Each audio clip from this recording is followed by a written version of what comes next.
बिस्मिल्लाहिर्रहमानिर्रहीम। नाजरीन को मेरी तरफ से सलाम कबूल हो। नाजरीन, आज हम इस वीडियो में आपको पकौड़े और समोसे इनके बारे में बयान करने लगे हैं कि ये किन आदमियों के लिए फ़ायदेमंद हैं और किन के लिए नुकसानदेह हैं।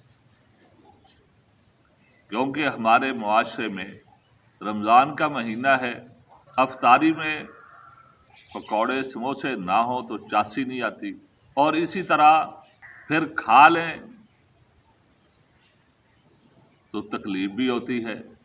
तो इसलिए आज हम ये बयान करने लगे हैं कि ये पकौड़े समोसे जो हैं ये किन लोगों के लिए ठीक हैं और किन लोगों के लिए जो है नुकसानदेह। क्योंकि हमारे मुआशरे में जो सिलसिला चलता है वो ये है, जिन लोगों का रुझान डॉक्टरों की तरफ है कि वो हर बीमारी का इलाज डॉक्टरों से करवाते हैं, तकरीबन उन सब का ये ज़हन है भी पकौड़े समोसों के तो नज़दीक भी नहीं जाना चाहिए। क्योंकि डॉक्टर के पास जिस बीमारी का भी मरीज जाएगा, अगर उन्होंने पूछ लिया भी डॉक्टर साहब कोई परहेज वगैरह, तो उन्होंने कहना भी तली हुई चीज़ें, पकौड़े समोसे इस तरह की चीज़ें ना खाया करो। इसी तरह जो है, अगर कोई बच्चा बीमार है, बच्चे को डॉक्टर के पास लेकर चले गए हैं, तो वो सबसे पहले उसके पापड़ वगैरह जो है बंद करेगा। तो हम इसलिए रमज़ान के महीने में इस पर वीडियो जो है बनाने लगे हैं, ताकि जिन लोगों के लिए तो ये दुरुस्त हैं, अच्छे हैं मिजाज के एतबार से, वो शौक से खाएं, और जिन लोगों के लिए नुकसानदेह हैं तो वो इसमें एहतियात करें। नाजरीन, सबसे पहले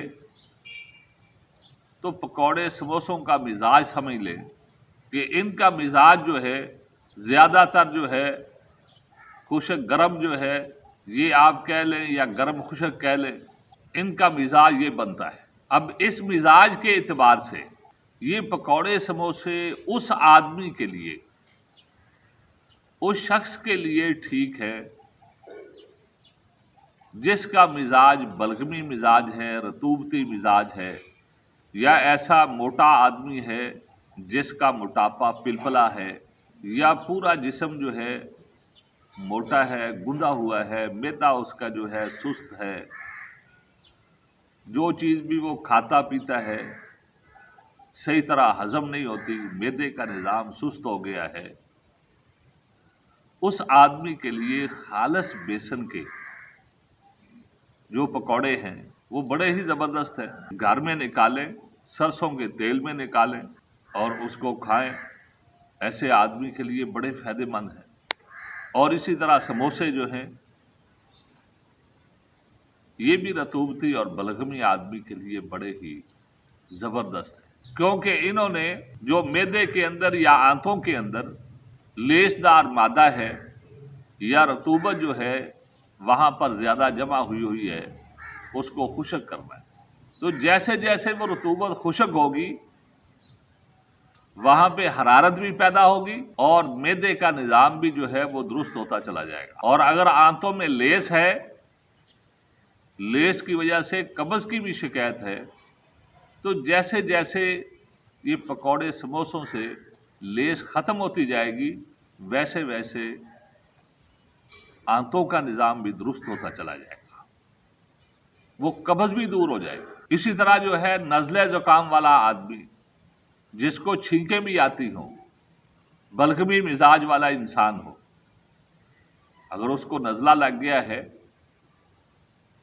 तो वो रोटी वगैरह ना खाए, सिर्फ पकौड़े ही खा ले, तो उसकी छींकें हट जाएंगी, वो तंदुरुस्त हो जाएगा, नज़ला उसका ठीक हो जाएगा। और जिन लोगों को ये ठीक नहीं है, उनकी सेहत को नुकसान देंगे, वो लोग हैं जिनका मिजाज पहले ही गर्म खुश्क है या खुशक गर्म है। अगर वो खाएंगे उनका ब्लड प्रेशर हाई हो सकता है।